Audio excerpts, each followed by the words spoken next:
Hi guys, and welcome to The Colorful Gardener. My name is Josh, and today I want to talk to you about my top 3 favorite gardening books for 2018.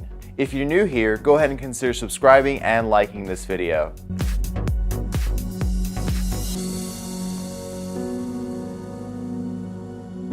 Okay guys, so let's go ahead and get into it. Over this past year, I've been looking at 3 books continuously over and over again. The reason I'm making this video is because it has been raining non-stop here in the Southeast, and so all I've been wanting to do is just been drinking some of my favorite tea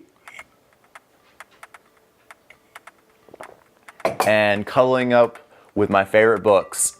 These 3 books have to be my favorite gardening books this year, and I think it's really important for gardeners to read gardening books, to bulk up their plant knowledge and to better improve their gardening style. With these 3 books, I really think every gardener should have these 3 books in their collection. And also guys, it's getting closer to Christmas time. These books make great Christmas gifts for gardeners, or if you're watching this throughout the year, these make great gifts for gardeners that you might know. I don't know any gardener who doesn't like to sit down and read a good gardening book, and these 3 that I'm going to talk about today are the best ones I've read in a long time. Over the time, I've been building up my book collection, and these 3 have been the top of the group so far. So here they are, without further ado. The first one is Foliage by Nancy J. Ondra, and I've had this book for such a long time, and I've really enjoyed reading this book. I've sat at my favorite deli at lunchtime and just sat down and poured through this book continuously through the winter and to spring. Getting ready for my garden, I would sit down and reference this book using in my own garden. The reason why I like this book so much is that foliage is such an important aspect when you are designing your garden. A lot of people overlook foliage on plants, but really foliages can be one of the most important parts of garden design. And what Nancy does is she breaks down the different colors of foliage into 4 chapters. So the first one, she breaks it down into lime color foliage, and then silver foliage plants, and then followed by red foliage plants, and then last variegated foliage plants. And then she also breaks down as to why these plants are the way they are, and then at the end of each chapter she gives great examples to look at and to possibly use in your own garden. This is such a great book. She's got great pictures of those plants that could add some great foliage interest into your garden. I've been watching Nancy's blog for a couple years, Hayfield Gardens. She's got great pictures to check out. I'll put a link at the bottom so you guys can check out. I'll also put a link for each one of these books in the bottom so you can check out on Amazon. That's where I've gotten most of my books. Again, this is Foliage by Nancy J. Ondra, and I recommend this book to every gardener who really want to add some color to their garden. So halfway through the year, I purchased this book, and this is Native Plants of the Southeast by Mellichamp. And I really enjoy this book. I know a lot of people are getting into native gardening, and this is a great reference to use if you live in the Southeast. A lot of these plants in here are very diverse, to the point he has each type of plant, from trees to shrubs to bog plants to flowers to vines, to all different types of plants you can think of that you want to grow in your garden.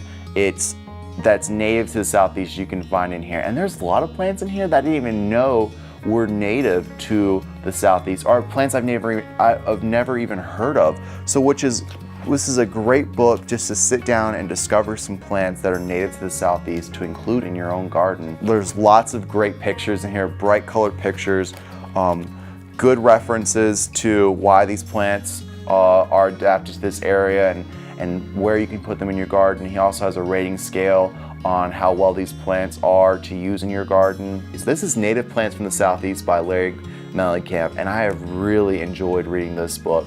Lastly, my 3rd favorite book I want to recommend is Roses Without Chemicals by Peter E. Kukielski, and I have really enjoyed this book. And this year I have gotten into roses, and roses are into a whole other category in itself. There are what I love about horticulture is that you can discover so many different things about so many different plants, and every plant has its own trail that you can go down and explore. And roses definitely has a big trail, and it definitely leads off in different directions that you can explore and learn about. And so when you are building a rose garden, you really want to choose the best roses, because you don't want to be let down that a rose is going to disappoint you. And if you are a first-time rose grower and you want to build a rose garden, I definitely suggest this Roses Without Chemicals by Peter. What he has done is he has done trials with roses, and he has picked 150 of the best roses that are disease resistant, have the best flowering, and also some great scents. And that's how he breaks down the 150. He ranks them from, I think the lowest was 67 and the highest was 98. So not a clear 100 and not any really bad roses in here. What he does is he picks the best of the best. And that's what I love. It makes it so easy for me to choose really good roses. And I've noticed if I deviate a little bit from the roses in this book, that I have had some problems with roses, and I really need to stick with the roses he suggests in this book. You cannot go wrong with the roses he has trialed with, and so I really suggest this book for the rose lover in your life. Again, a link will be down the bottom so you can check out where to find it. All three of these books I have poured through continuously throughout this year. I've sat down. I think these books have been the most helpful for me this year, because foliage to me is a great aspect to use in a garden. Native plants, I was taking care of a native garden at Riverbanks Botanical Garden, and I really needed to bulk up my knowledge. And especially if I want to talk about plants in my own area, I really need to know what is growing nearby.